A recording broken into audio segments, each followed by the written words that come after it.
হেফাজতে ইসলামের বিক্ষোভ মিছিল যেটি রাজধানীর বাইতুল মোকাররম থেকে শুরু হয়েছে, সেই বিক্ষোভ মিছিলটি ইতিমধ্যে চলছে, যেটি রাজধানীর বাইতুল মোকাররম থেকে শুরু হয়েছে। সেই বিক্ষোভ মিছিলটি ইতিমধ্যে রাজধানীর যে বিজয়নগর পানির ট্যাঙ্কি রয়েছে, সেই বিজয়নগর পানির ট্যাঙ্কি এলাকাতে যাচ্ছে, যেটি আপনারা এই মুহূর্তে সরাসরি দেখছেন দৈনিক ইত্তেফাকে। আপনাদেরকে জানিয়ে রেখে মূলত 4 দাবিতে হেফাজতে ইসলাম তাদের সমাবেশটি করছে। সেই সমাবেশ শেষে তারা বিক্ষোভ মিছিল বের করে, যে বিক্ষোভ মিছিলটি এখন পর্যন্ত আসলে চলমান রয়েছে, যেমনটি আপনারা দেখছেন। হেফাজতে ইসলাম 4টি দাবি নিয়ে মূলত বিক্ষোভ মিছিল করছে। সে বিক্ষোভ মিছিলগুলো কারণ 4টি দাবির মধ্যে রয়েছে ভারতে মুসলমানদের উপর চলমান যে নির্যাতন, সেই নির্যাতন তারা প্রতিবাদ জানাচ্ছেন।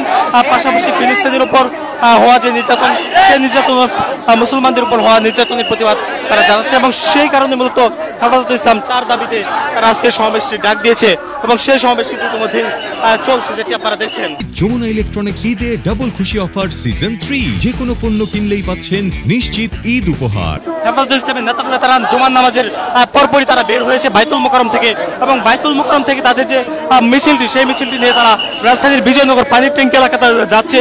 তাদের প্রধান দাবি হচ্ছে নারী সংস্কার কমিশন বাতিল, এবং তাদের অপর একটি দাবি হচ্ছে ভারত এবং ফিলিস্তিনের উপর চলমান যে মুসলমানদের উপর হওয়া নির্যাতন, সেই নির্যাতনের প্রতিবাদ তারা জানাচ্ছেন, এমনটা তারা বলছেন। হেফাজতে ইসলামের নেতাকর্মীরা তারা কিন্তু এই মুহূর্তে রাজধানীর বিজয়নগর এলাকাতে তারা চলে এসেছে, এবং তাদের বিক্ষোভ মিছিলটি নিয়ে তারা রাজধানীর বিজয়নগরে পৌঁছে গিয়েছে, এবং তাদের বিক্ষোভ মিছিলটি বিজয়নগর এলাকা থেকেই আসলে শেষ হওয়ার কথা রয়েছে, যারই কারণে আমরা দেখছি তারা বিজয়নগরে এসে থেমেছেন, এবং সেখানে সংক্ষিপ্ত বক্তব্য প্রদান করছেন হেফাজতে ইসলামের নেতৃবৃন্দরা, যেমনটি আপনারা দেখছেন। আমরা নারী কমিশন যে গঠন হয়েছে, এটা সম্পূর্ণ বিতর্কিত, কোরআন বিরোধী, কোরআনের সাথে সরাসরি সাংঘর্ষিক, হাদিসের সাথে সরাসরি সাংঘর্ষিক।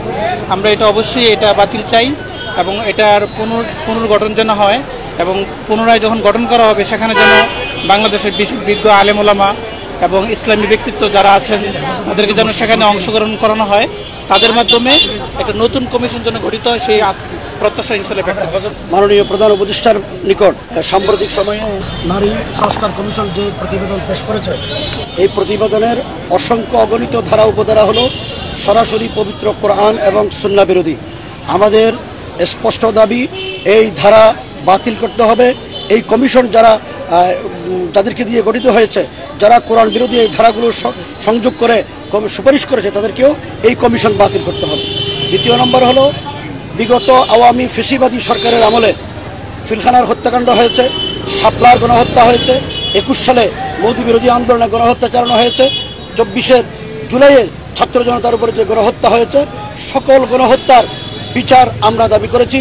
এই দাবি যথাযথভাবে বাস্তবায়নের জন্য আমরা সরকারের প্রতি আহ্বান করছি। হেফাজতের যে কেন্দ্রীয় নেতাকর্মীরা রয়েছেন তারা কিন্তু আসলে বলছেন যতক্ষণ তাদের দাবি দেওয়া পূরণ না হচ্ছে ততক্ষণ পর্যন্ত আসলে তারা রাজপথে থাকবে, যেমনটা আসলে তারা জানাচ্ছেন।